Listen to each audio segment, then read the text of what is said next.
Hello again and welcome back to English Today. And this is DVD 18 and the first DVD of your advanced level. And in this DVD, you'll see another 2 episodes of our story, That's Life, followed by our special TV programs. This time, a sports expert will be talking about golf. Then, in our travel section, we'll be looking at the White Knights of St. Petersburg. Then in the grammar section, we will study some of the uses of the passive form in English.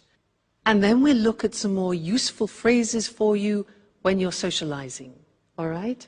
So, enjoy your viewing.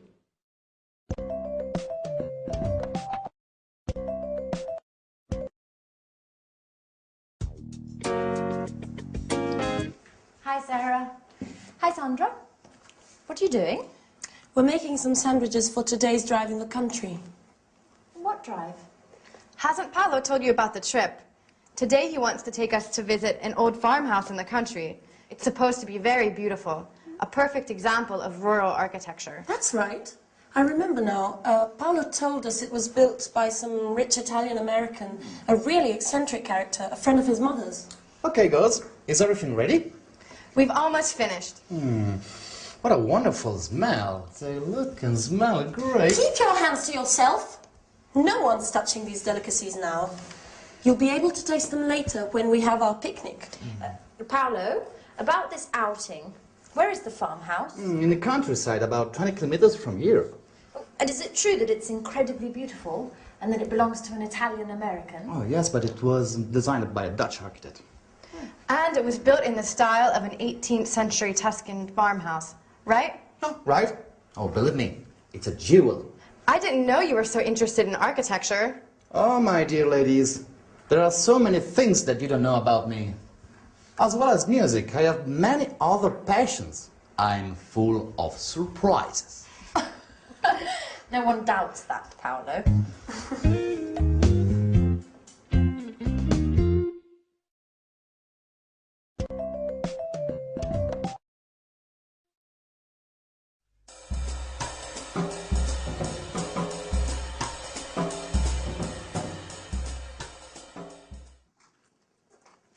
So, tell me more about this house. It's fascinating. Oh, you're right. And you have to see the garden. It's a haven of peace and tranquility. And what sort of plants are there? Oh, thousands. Big old trees, grapevines, olive groves, and many types of roses. And it's huge. There are 8 gardeners. Oh, really? So many? It's a lovely spot. My mother used to take me there a lot. I loved to lie under the oak trees. It gave me a sense of peace. That's where I gave my first kiss. Wow. Who would have thought our Paolo was so romantic? Are you making fun of me?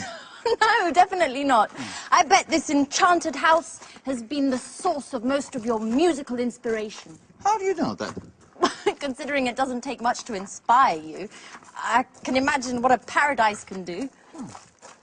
Oh, hi. Hi. Sorry we made you wait. Paolo was just telling us about the garden. Oh.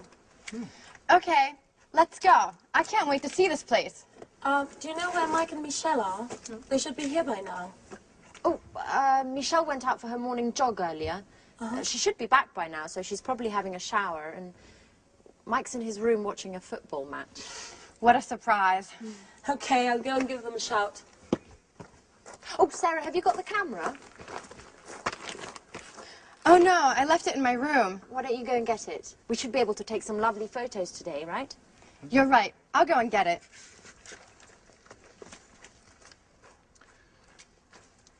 Well, it's good to see Sarah's back to her old self again, isn't it, Paolo? Oh, I knew that being all together would be good for her.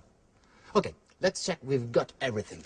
Okay, Sandwiches. got them. Drinks. Got them too. Okay, I think we have everything. I feel like I've forgotten something. No, we haven't forgotten anything. Oh, no, wait a minute. Just a minute. My guitar! Oh, no, Paolo, not the guitar. Just for today. We said it'd be a calm and relaxing day. What could be more relaxing than the sweet melodies of my guitar?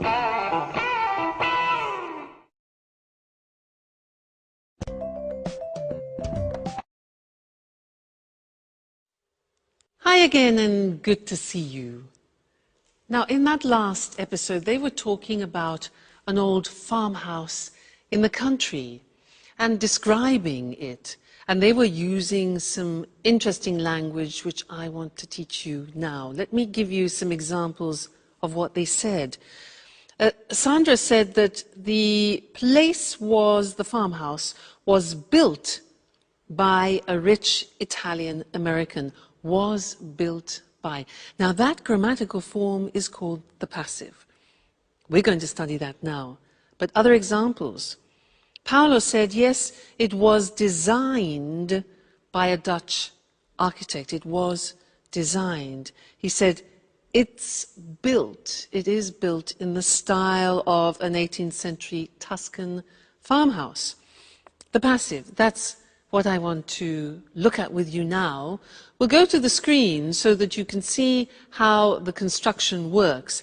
It is actually quite simple because you need to take the verb to be in the necessary tense, whether it's past, present or future, and then you add the past participle of the main verb. Okay, so that is the grammatical form. When do we use the passive? We use the passive when it's more important the action which is happening and not the person doing it. Let me give you an example, try and make it clearer. And look at the screen now and we can combine the things. This is a magazine. Now, I want to talk about the magazine in the present. And there are various things that I can say. For example, this magazine is published in the United Kingdom. Is published, the verb to be plus the past participle. Other things that we can say about it. The articles are written by top writers. Now, notice that if you want to actually mention the people doing the object, the action, you use by. So, these articles are written by top writers, okay, top journalists. Another example, it's delivered worldwide. It's delivered worldwide. There again, we don't know by who, but it's not important in this case. It's the action which is important. So that's in the present, using the verb to be in the present form is, are. Let's move on to the past tense now and take these shoes. We can say about these shoes were made in Italy, okay? These shoes were made. Notice that the verb to be is in the past and it's plural because it's two shoes. So not was made, but were made. These shoes were made in Italy. The other examples are they were designed by a top designer and only a limited number were produced.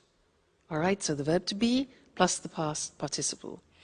Then if you think about the future, you can put the verb to be in the future, and let's think about a film that has some perspective that is going to be made in the future. Let's look at how we use that in the passive form. The film is going to be set in America. Now that's a bit more complicated. The verb to be goes into the future, but it's an intentional future. So it becomes the film is going to be set, means filmed, in Russia. It's going to be directed by Spike Lee. Now here the information Spike Lee is important, so we add by. It's going to be directed by Spike Lee, and it's going to be released next summer. Released, taken to the cinemas next summer.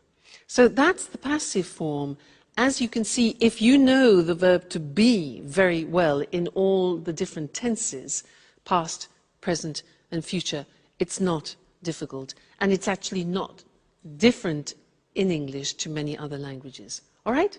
So, that's the passive. See you again next lesson. Bye.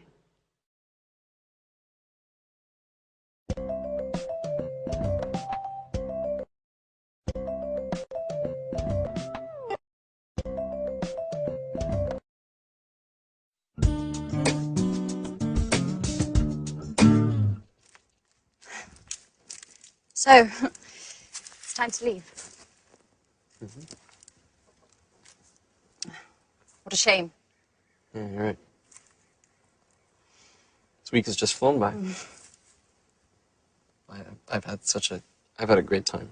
Yeah. I hope to see everyone again. I hope to see you again. Very soon. Listen, Mike, about that, I want to clear up a few things with you. Well, a few days after we arrived, I happened to hear Paolo's song, and I knew that it was about us two. And, well, you know what I mean, right? Of course. Well, after finding out about this thing, I realized that I needed to talk to you straight away, but I didn't have the courage. We've known each other for a long time. I've always thought a lot of you. God, I don't know how to tell you this, Mike. Come on in. Don't be shy. It's not easy to say certain things. I mean, you know what it's like. Put yourself in my shoes. You don't need to tell me this. For years, I've been trying to. But maybe as we've come this far, we don't need words anymore. No, what are you doing? You've gone crazy. But I thought that you too. That I what? I was trying to tell you that that I really like you and that you're a true friend. But only a true friend, nothing more. What an idiot I am. For a moment, I thought you had feelings for me. I'm sorry, Mike. I didn't want to upset you. It's just that, well, the truth is that there's someone else in my heart. I know. Don't worry.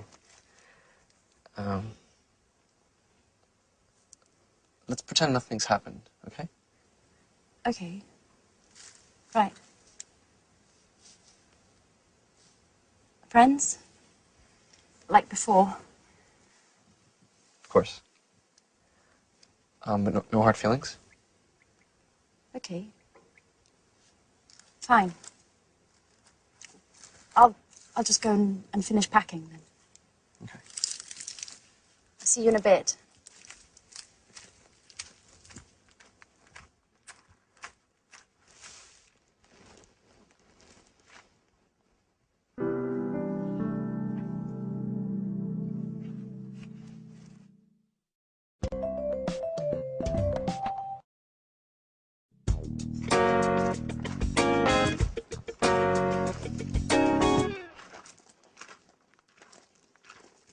So, it's not true you were only interested in football and nothing else. What are you trying to say? Don't play the fool with me, Mike. I understand lots of things now. Like the time I told you I loved you. Do you remember?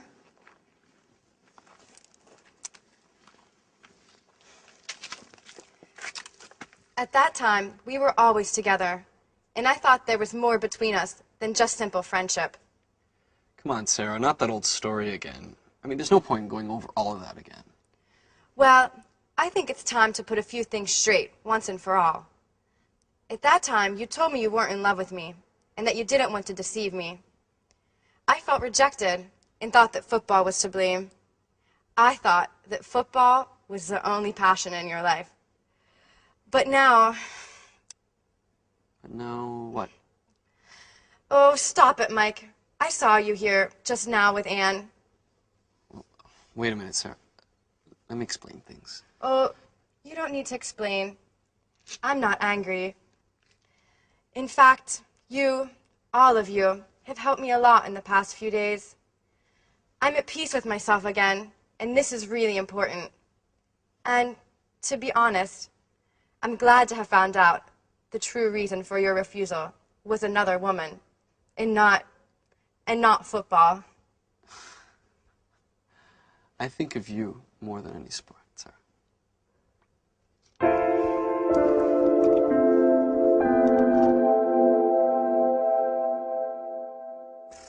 Hey guys, it's late.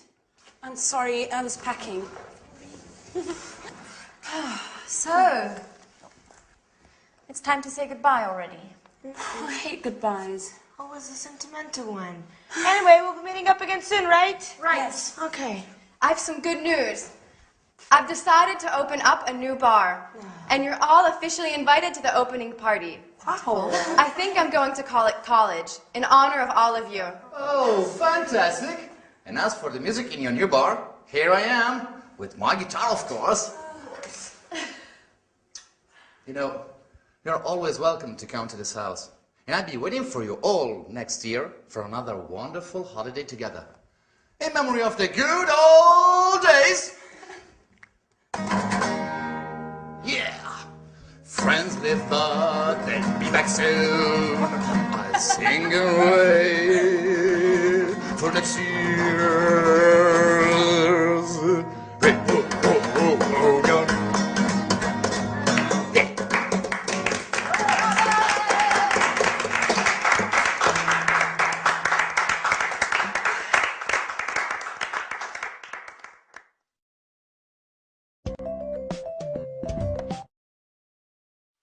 Hi again. Anne said, and so it's time to leave. What a shame. Well, it's true, isn't it? It's great to have a reunion with good friends, but it's also sad to say goodbye to them. And she said, what a shame.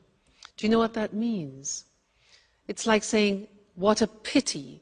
What a pity, what a shame are the same meaning. And it means that you are expressing sadness about something. And with that phrase, I want to take you into socializing again and to look at a few more phrases to help you when you're traveling around the world, socializing with English language speaking people. What a shame is an example. It's a useful form of socializing. So let's look at some examples. Imagine that you receive some good news, or a friend of yours receives some good news. What do you say to your friend when they receive good news in English? Yeah, congratulations. Or, I'm very happy for you. I'm very happy for you. Okay? If you receive the opposite, if you receive bad news, what do you say? Yeah, in English we say, I'm sorry to hear that. I'm sorry to hear that. Okay? Sorry to hear that. Or, oh, I'm so sorry. I'm so sorry. Receiving bad news. Now, imagine that people come to your house, they're visiting you, and you want to invite them to be comfortable. What can you say? Yeah, we say, do take a seat. And that's a very polite way. Do take a seat is a polite and quite formal way of inviting somebody to be comfortable. Or a nice one is, do make yourself at home. Do make yourself at home, all right? And then you could say, can I get you something to drink? You know, in England, people often, when they meet up, They drink together, whether it's beer or wine or aperitifs. So, can I get you something to drink? Good. Now, imagine that you have got a drink and you have the glass in your hand and you want to pass it to your guest. Now, what do we say when you give something to somebody? 3 words. We say, here you are. Now, when we're speaking fluently, that becomes, here you are, which sounds very strange, doesn't it? You think, what sounds Indian? Here you are. Here you are. I mean, it's one of those unusual phrases which, if you separate the words, has no meaning, but we use it when you give something to somebody else. So it's very, very, very, very, very common.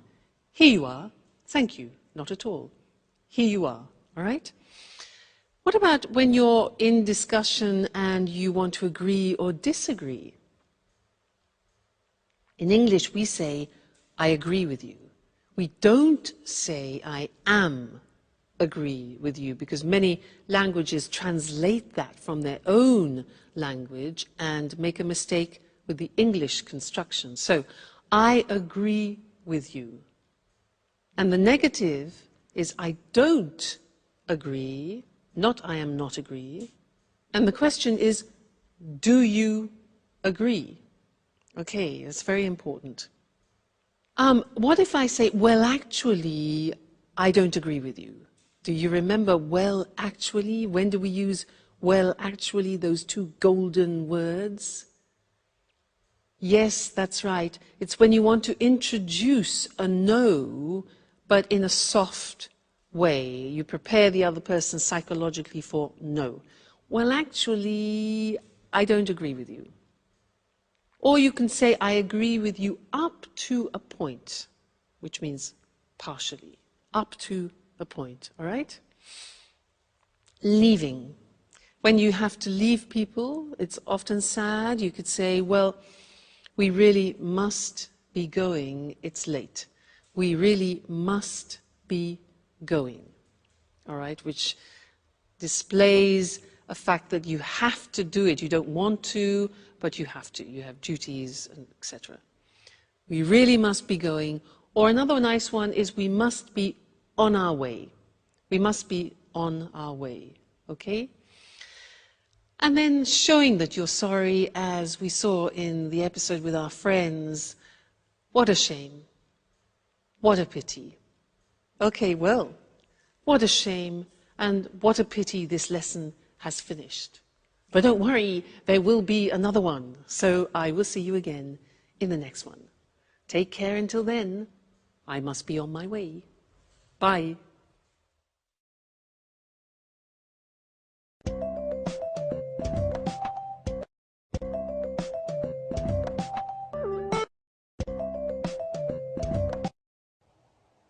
Good afternoon, everyone, and welcome to Sports Special. I'm Eric Brown, and here beside me is John Forbes, our sports expert.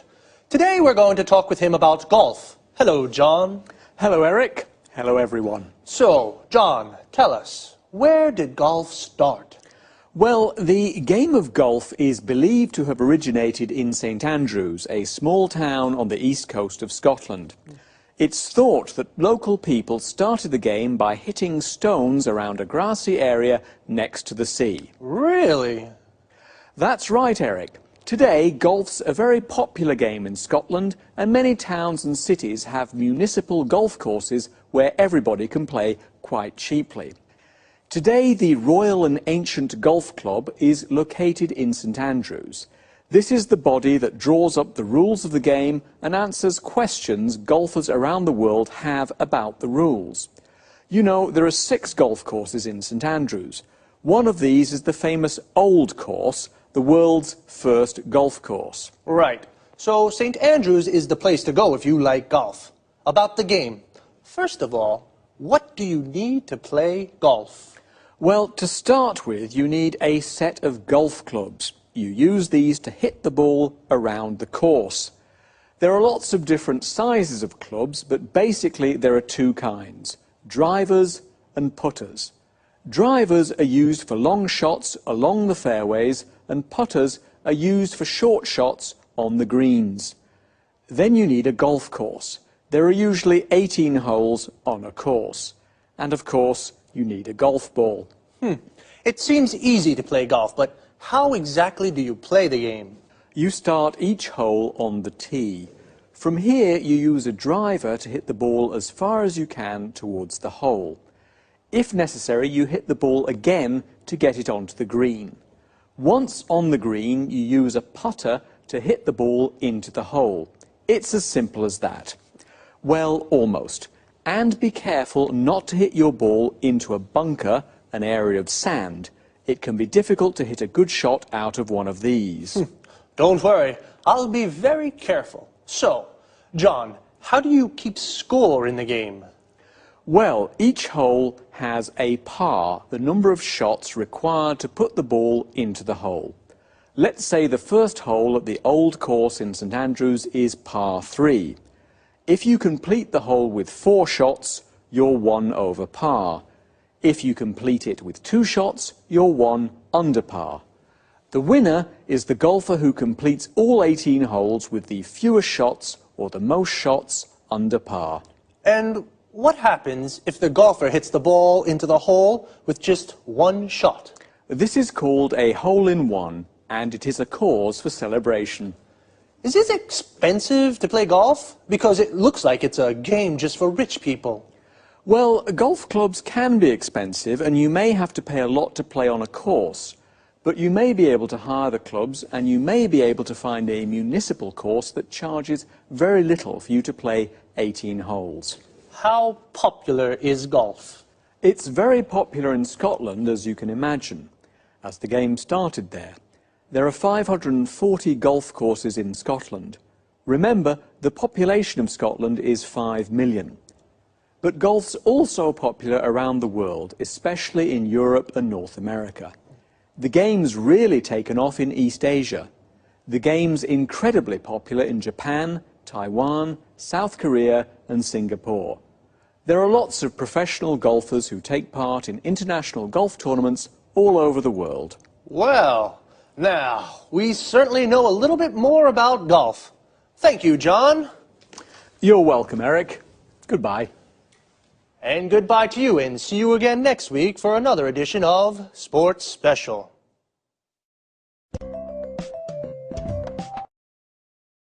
Okay, now let's go back to the start. So where and how do you play golf? The area where you play is called a golf course. A golf course has 18 holes. The aim of the game is to hit a golf ball into each hole with the fewest shots possible. A shot is when you hit the ball. To play golf, you need, well, yes, a golf ball and a set of golf clubs. A set is a complete group. And a golf club is the thing you use to hit the ball. There are 2 kinds of golf clubs. Drivers, these are clubs for long shots, and putters for short, precision shots, to hit the ball into the hole. You take your first shot on the tee. This is the starting point on the golf course. For the first shot, you use a driver to hit the ball along the fairway onto the green. The fairway is the area between the tee and the green. The green is the area of grass around the hole.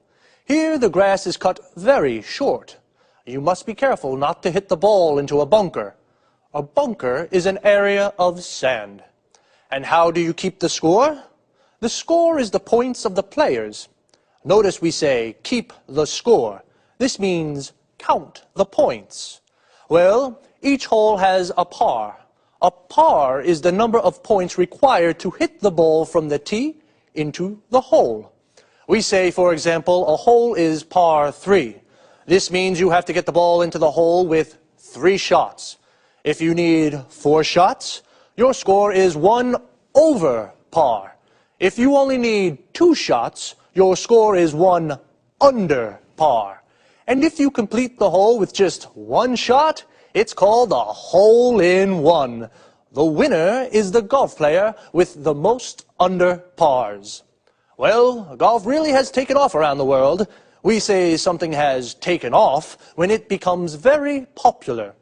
Okay, sports lovers, that's all from me. See you next week.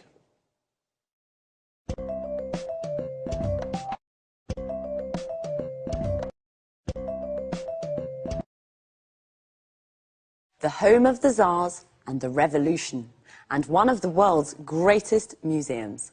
This is St. Petersburg, a magical city that definitely won't fail to impress. I'm Lucy Ross, and this is the travel programme. Today we'll learn about Peter, as the locals call the city, with our travel expert, Christine Oteng. Hello, Lucy, and good morning, everyone.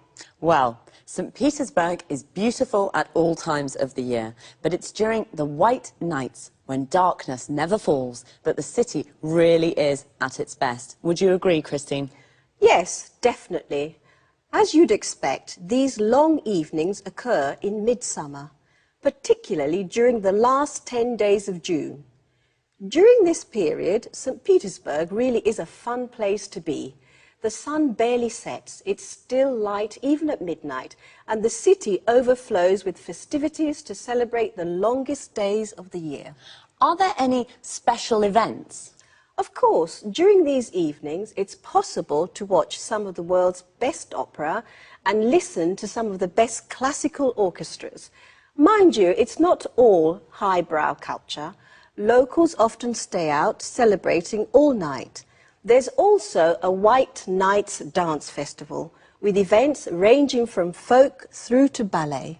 So, it's possible to see the famous Kirov Dance Company? Sometimes it is, yes. It doesn't always take part, though, but it does usually put on student performances. And what about the city's monuments? Is there anything really special that visitors must see? Well, there really is a wealth of sights for the visitor to take in. St. Petersburg is famous for its many museums and art galleries. The Hermitage, for example, is one of the world's leading museums with a breathtaking collection of all kinds of art and is most definitely not to be missed. There are also numerous former imperial palaces that can be visited both in the city and along the shores of the Gulf of Finland. And try not to miss the city's churches, the main ones at least. Actually, there are so many that it'd be impossible to visit them all. Well, tell us, Christine, is it true that the city's called the Venice of the North? Yes, that's right. This is due to the river Neva that flows through the city and the numerous canals that crisscross the historical centre. On this subject, another special midsummer event is the raising of the bridges over the river Neva. Thousands flock to the riverbanks to see the raised bridges silhouetted against the twilight sky. Well, visitors must find out when the bridges are lowered, or they might not be able to get back to their hotel. That's right. If that happened, they'd just have to stay out celebrating until dawn. Well, that doesn't sound too bad. And the food? I've heard the food's not very good. Is that true? Well, let's say it's not the place to go for a food trip. But if you like a drink now and again, this is the right place for you. Russians love vodka, and they love inviting their friends to drink with them. And Russians can be disarmingly generous and hospitable. But be careful. The vodka's easy to drink, but don't overdo it, or you'll feel it the next morning. Did you hear that? The vodka is good, but don't drink too much. And do enjoy St. Petersburg, a truly fascinating city to visit. Thanks, Christine. Goodbye. See you again soon to discover more interesting places with the travel programme. So, St. Petersburg is at its best in midsummer. Midsummer is the middle of the summer. We say something is at its best when it's in its best condition. The city is at its best because in midsummer the sun barely sets. When the sun sets, it goes down. The moment when the sun sets is called sunset or dusk. The sun barely sets means it almost doesn't set, so it stays light all night. So sunset is when the sun goes down. When it comes up in the morning, it's called sunrise. It's the moment that the sun rises. This time of the day is also called dawn. So, St. Petersburg is a fun place to be in summer. It's a fun place to be means it's amusing to be there because there are lots of things to do. You can go to the opera or a classical concert. Mind you, it's not all highbrow culture. Highbrow culture is classical culture, like opera, Shakespeare, Dante. We use the expression mind you to introduce a contrast with something that's just been said. The locals stay out celebrating all night. To stay out doing something means to spend the night doing something. So, the locals stay out celebrating means they celebrate all night and don't go home until the morning. There's a dance festival too. The Kirov Dance Company doesn't always take part. To take part in something means to participate. Notice we say take part in something. So the Kirov Dance Company doesn't always take part in the festival, but it puts on student performances. To put on something means to organize something. And remember, it's not the place to go for a food trip, a holiday based around trying the local cuisine. But it is the place to go for the vodka and all-night celebrating. So, bye for now. See you next week.